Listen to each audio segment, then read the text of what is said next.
Un ancien théâtre à l'italienne devenu cinéma avant d'être abandonné vient de rouvrir ici à Brest, place Wilson. Le Comédia a été restauré et propose depuis quelques jours sa première exposition. La scène, autrefois sombre, est aujourd'hui baignée d'une lumière naturelle propice aux expositions.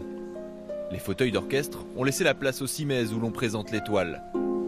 Pour cette première exposition, à l'espace d'art Comédia, 5 artistes sont à l'honneur, dont le sculpteur Vincent de Montpezat et ses balises imaginaires.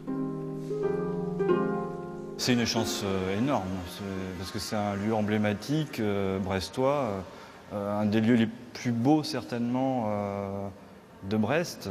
C'est un théâtre à l'italienne à Brest. Et il y a aussi un dialogue entre le bâtiment qui a lui-même des sculptures, des bas-reliefs, etc.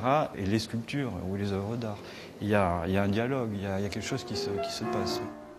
Au cœur de cette première exposition, 36 toiles du peintre français Archiguil. Ce représentant du mouvement de l'abstraction lyrique exposait dans les années 60 aux côtés de Georges Mathieu et Hans Hartung.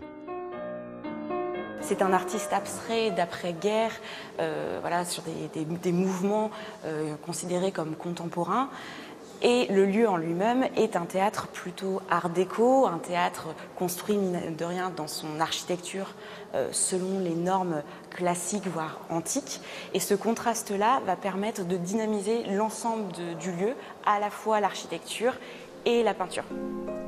Le bâtiment, construit en 1949, est signé du même architecte que le théâtre Macorlan, Michel Outchakov.